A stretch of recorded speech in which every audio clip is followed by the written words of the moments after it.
Thanks for downloading a 3CR podcast. 3CR is an independent community radio station based in Melbourne, Australia. We need your financial support to keep going. Go to www.3cr.org.au for more information and to donate online. Now stay tuned for your 3CR podcast.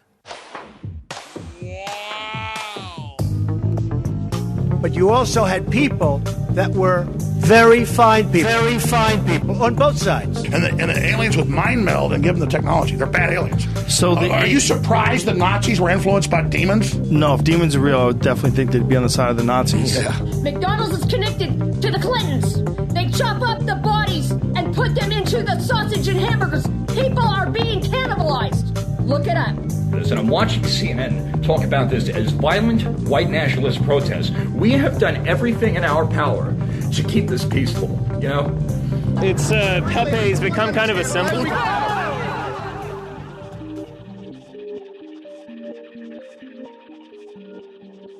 Welcome to Yeah Nah Pasaran, a show about fascism and its gravediggers. I'm Cam Smith. I'm Andy Fleming. And we're joined today by Zvi Dav from Autism Against Fascism. Thanks for joining us.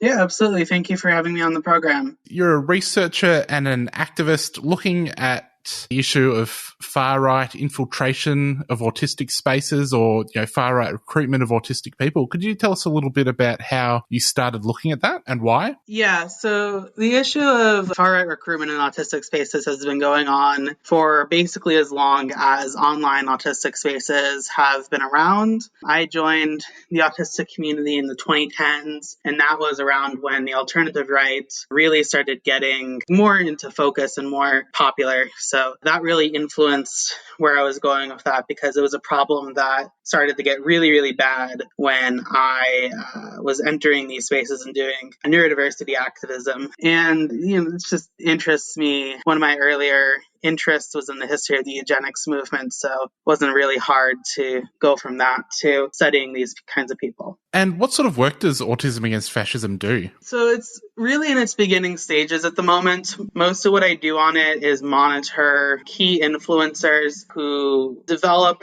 different kinds of discourses or movements that are moving the autism community more broadly. So that includes like parents and professionals. It's the bulk of it too. And also autistic people ourselves towards a more far-right direction. And that includes some people who are not themselves far-right, but are just kind of holding water for the more explicit white nationalists within their spaces.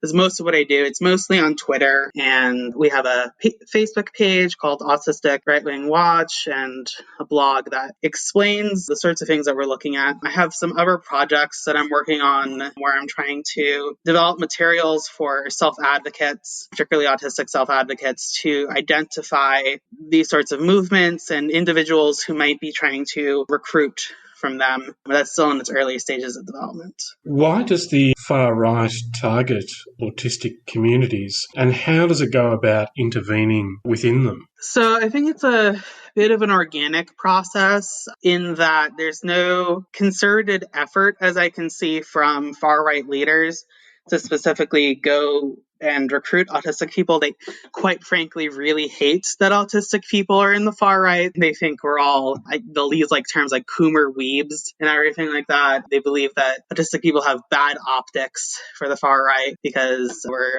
all sexually degenerate and way too into it and we can't hide our power level and stuff like that. And at least for the people I monitor, that's pretty true for them. But the people who are doing this kind of recruitment tend to be autistic themselves, and they ingratiate themselves in their diversity communities and autistic spaces to try and recruit people into it because they just genuinely believe in it. When the alt-right and other white nationalists get these people into their spaces, they try and find ways to deal with it because they believe it's a problem.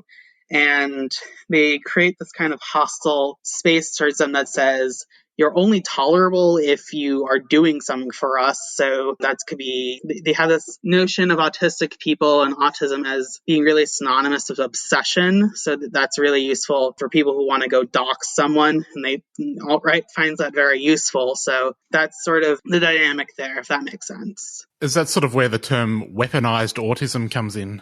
Oh yeah, weaponized autism is just, how can we make these autistic people work for us? Like, it's deliberately supposed to be autism is bad, but we can use it for our white nationalist goals. I'm sort of reminded of looking at the Iron March leaks that came out last year, and there was one Australian in the leaks who was, I guess, a non-speaking autistic person.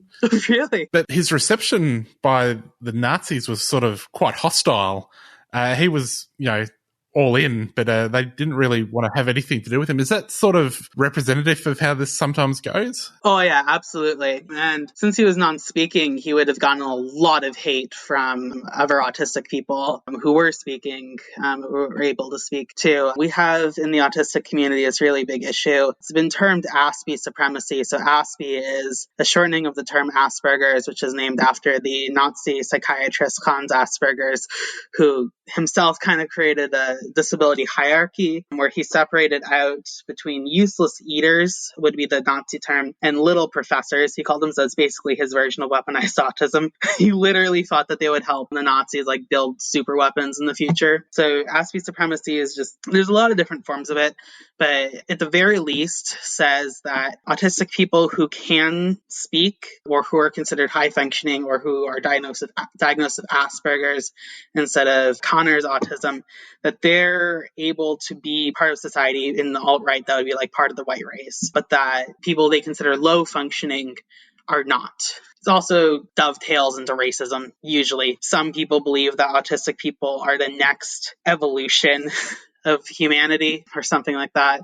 And they're like, look and see, it's mostly white men, which means it's better. It's, yeah, it's weird stuff. But speaking of Hans Asperger, I was sort of surprised to find that it was only in the last few years that it's been revealed just the extent of what he had done as a Nazi scientist. Sort of was directly involved in sending people to their deaths, it turned out. I know that Asperger's syndrome is no longer sort of the medical term du jour. Has the revelations about his sort of involvement in the Nazi science machine had an effect on people, wanting to say that they have Asperger's, or on the term being used? Yeah, I would say that the biggest determiner of how the term Aspie and Aspergian was a term I actually used back in the day for myself.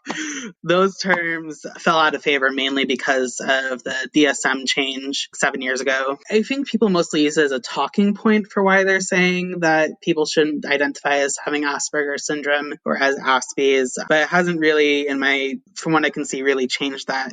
I've been looking more into online communities that still use that terminology, and that there's just been no effect. Something I've also noticed looking at far-right communities is that oftentimes I think people, even without autism, will self-describe as autists or as spurgs, so to speak. Could you speak to that? What's that all about? It's just kind of like how some people describe themselves as having OCD when they want to say, I'm very particular about something. The way that the alt-right really thinks about autism is, I use this really cursed analogy on my page about it when I was discussing weaponized autism. They basically think of it as imagine Sheldon Cooper from The Big Bang Theory, if you've seen it, except he really likes really degenerate pornography. That's basically how they're viewing it.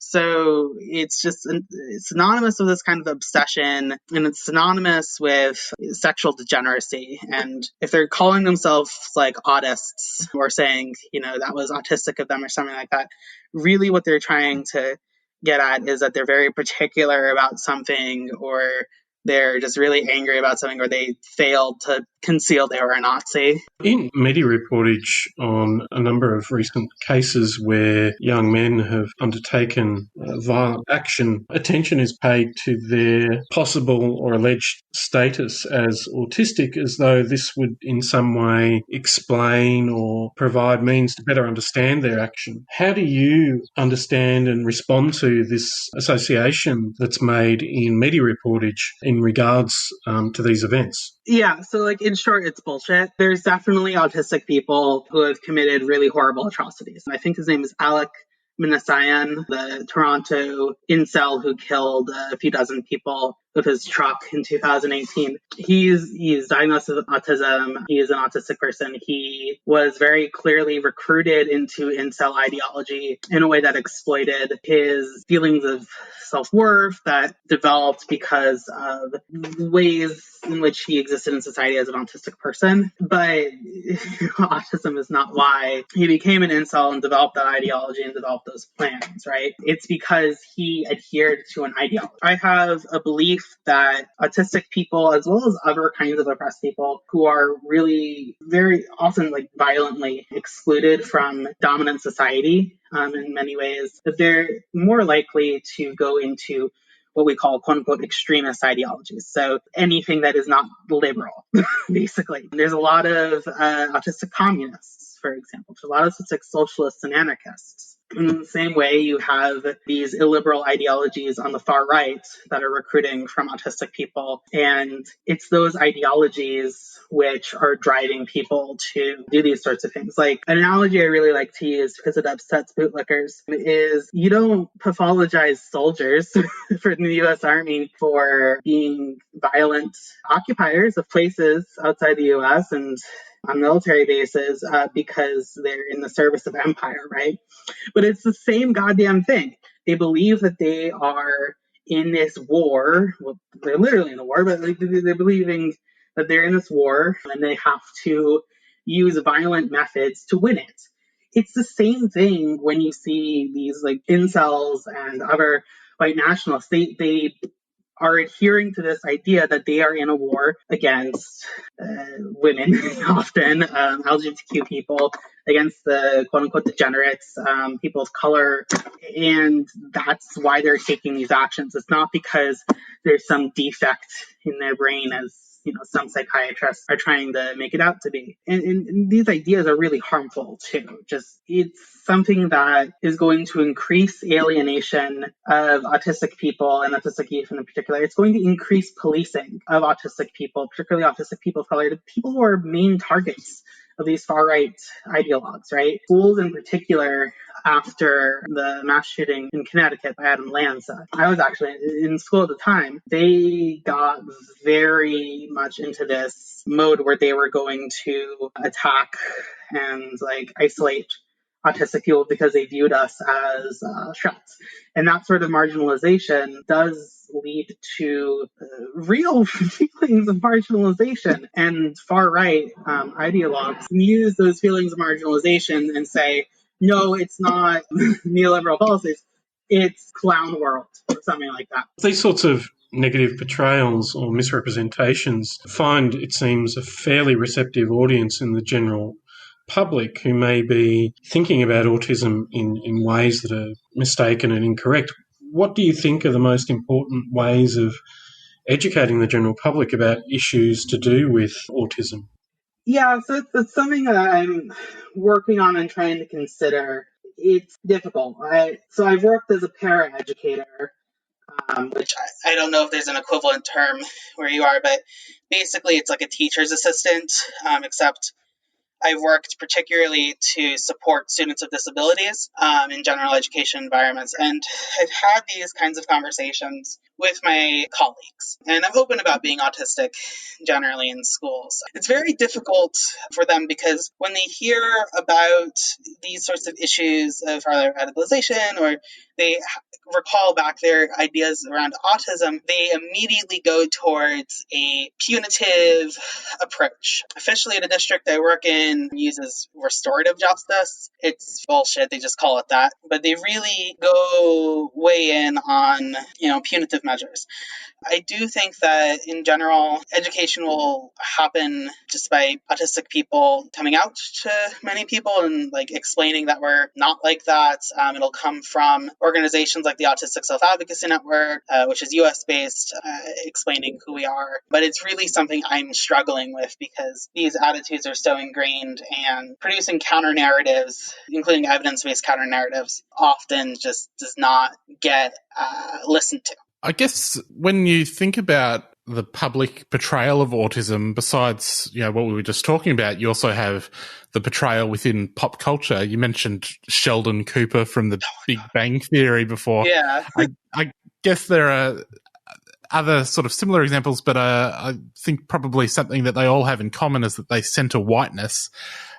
What impact do you think does that have on how these things are perceived and understood? Yeah, so the first thing that comes to my mind around that is it produces Aspie supremacy. So I talked a little bit about it earlier, but Aspie supremacy, I view it as being part of a system of white supremacy because of the fact that it's not very different in its structure and its belief systems and how it gets enacted in special education environments. I'm just going to briefly talk about that. In special education environments, there are hierarchies that are created, and these hierarchies are based on race, they're based on gender, and they're based on ability. So in the United States and many other settler colonies, you have people of color, students of color, are disproportionately put into more restrictive environments. So segregated programs, segregated autism programs, segregated behavior programs, segregated programs for people with intellectual disabilities.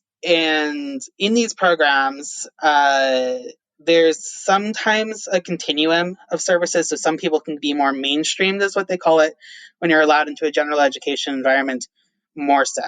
And a hierarchy is created around who gets more mainstreamed there, right? And then hierarchies are also created through acts of violence that occur in these places. So I don't know if this is a common practice in Australia, but in the United States and in Canada and in other places, we have widespread use of restraint and isolation. So restraint is basically they take down a student who is having, and I quote, behaviors. I don't know what behaviors, whether they're positive or negative or whatever, but they're just behaviors, whatever. A student annoyed a teacher, basically. Sometimes literally how it's seen. And then they're taken to a separate room to be kept there, oftentimes for hours. There are different state laws that are created around that, but that's kind of the general thing that happens. And this happens mostly to students of color. And then forms of basically like emotional abuse, essentially, happens where they try and make you believe that restraint and seclusion happened because it was your fault. And then, hey, if it's happening, you're going to notice if it's happening to different demographics, mostly students of color. So that's going to produce racism, basically, implicit bias of racism. And that's supported by TV shows like The Big Bang Theory and The Good Doctor and Atypical and all those other ones. So these different forces in pop culture and in school environments will all go to create these avenues for mainly white autistic boys and men to be recruited into the alt-right. You're listening to 3CR 855 AM, 3cr.org.au and 3CR Digital on your DAB radio. We're talking to Zvi about autism and the far right. When you look at the radicalisation of autistic people by far-right movements, is there any sort of correlation between the time of diagnosis and how vulnerable someone is to this sort of recruitment? Like, early in life, late in life, or not at all? I would say that most people are early life, and they tended to receive some sort of early intervention, whether that was something like occupational therapy for motor skills or applied behavioral analysis for behaviors or something like that. There's not too much of a correlation there. Mainly, what I think the reason is that most people who will join these white nationalist movements are white men and boys, and just because clinicians stereotype autism as being male and white, they'll get diagnosed earlier. In terms of counter-recruitment or in terms of combating this sort of thing, we have things like the CVE industry and the preventing violent extremism industry. Is there anything good being done in this space in terms of autistic people? Yeah, so I will say that I follow one person who does this work in Canada who is an autistic woman. And autistic people ourselves have been working on these sorts of things for decades. We just haven't been calling it that. So I think there's good work, and I really try and place my work in the tradition of the self-advocacy movement and the neurodiversity movement, which has come before me. But honestly, I think a lot of the reason why my work has gotten so much attention is because there's just not a lot. Really isn't a lot out there. Is there a question that you think we should be asking you? I get that. Yeah, I don't know. I don't know if I touched upon the interplay that I see between we'll call them autistic moderates and far right in the autism community. No, I don't think you have. Go ahead. Okay, so this is a little bit controversial in the neurodiversity community, but what I'll say is the autistic community, rather than really being a separate sort of community from the autism community, which is parents, professionals, and autistic people ourselves, we're not different. Our community is very much still in that sort of, oh my gosh, I almost want to use the term discourse sphere, if that even makes sense, but in that political sphere. Okay, so things that we're saying usually come from the wider community, and that words are weird, but I'm coming up with the terms vanguard of that is in the United States, it's going to be the Autism Society of America. And that's the first autism political group that was created in the 60s. It was created. And it's a huge conglomeration of wildly different viewpoints. You have anti-vaccine activists in there. You have some neurodiversity activists in there. You have people who use bleach to try and bleach enemas to try and cure their children or whatever. It's broad as all hell, is the point. And the trends in that organization and also just in the wider online community, they make up this sort of autism parent identity politics, is what I've been calling it in some unpublished notes that I've been making. And this autism parent identity politics is the driving force of what the autism community really talks about. So the forces that are bringing that farther right are in many ways macro political forces. So anti-vaccine sentiment used to be bipartisan or nonpartisan, rather. But in the last few decades, it's become Republican and far-right Republican. And anti-vaxxers are really, really prevalent in these spaces. They hold positions in big nonprofits. Katie Wright, who is the daughter of the people who founded Autism Speaks, their names are escaping me right now. She's a prominent anti-vaxxer. You have Jenny McCarthy, who's just very prominent anti-vaxxer. And on the ground, it's almost controversial to talk about vaccines, right? So that's one big thing that's been pushing the autism community and by extension the autistic community farther to the right. And there's another thing, and that's TERFs, so trans exclusionary radical feminists. They latched on to this idea that trans activists, so trans people existing, I guess, are trying to turn autistic people, particularly autistic people assigned female at birth, trans. And they're manipulating us, I guess. And that's gained a lot of traction too. One of the Autism Society leaders, her name is Jill Escher. She also leads the National Council on Severe Autism, which is a group that regularly collaborates with white nationalists who are autistic. She's been tweeting out a bunch of transphobic garbage about that recently. So those are the really biggest things that are driving that right now, and they're really inside of the far right political sphere, and that's being funneled into Trump. So a few months ago, I was starting some research on anti-vaxxers. I found all these threads by Democrats who are anti-vaxxers lamenting the fact that all their friends have become Trumpers. And they're like, how dare my friends support Trump? Don't they know how evil he is and everything, just because he said that he's going to look into vaccines?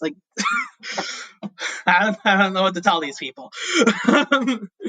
But yeah, so those are just the biggest driving forces in what's happening here, in my opinion. I wanted to ask about, what the anti-vax movement was doing. We've seen the wellness, quote unquote, wellness space and the far right merging rapidly over the past, few years, few decades. Yeah. What impact that was having. Oh, I forgot to mention, but the biggest anti-vaccine organization in the United States, Age of Autism, they're on Parler now. They prefer it.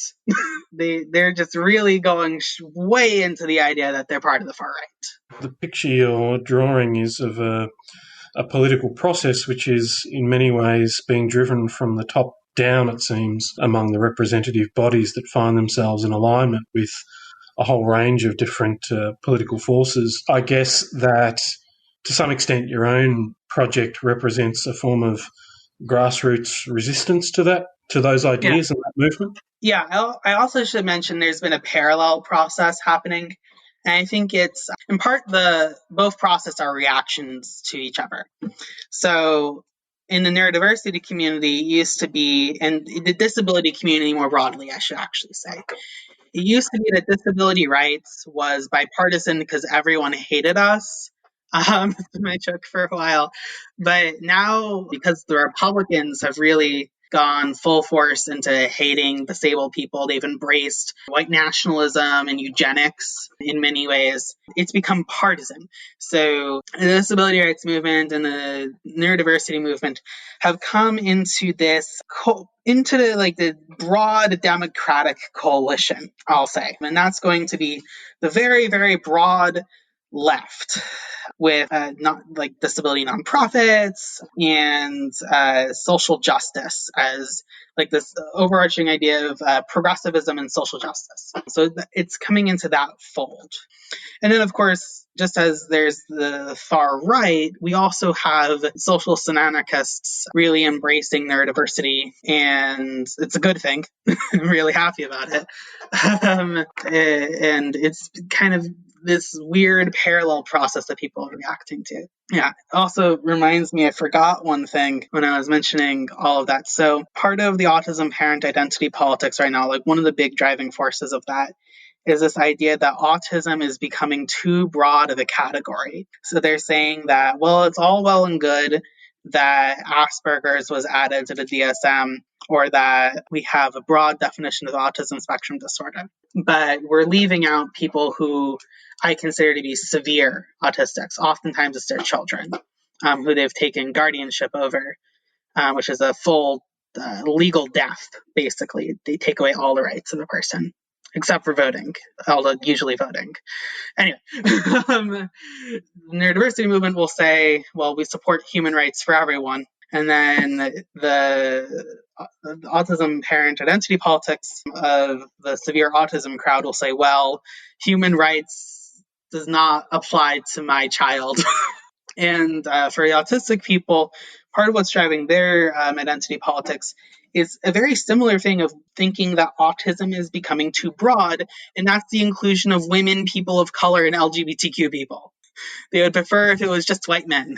Well, we'll have to leave it there, Zvi Dav. Thanks so much for joining us. People can check out Autism Against Fascism online. Awesome. Thank you so much for having me on the program. Keep it locked in, folks. Lessons from the Disability Justice Movement is up next with Imani Barbaran, Damien Griffiths, and Kira Sherwood O'Regan. We'll be back next week. See you later. Bye-bye.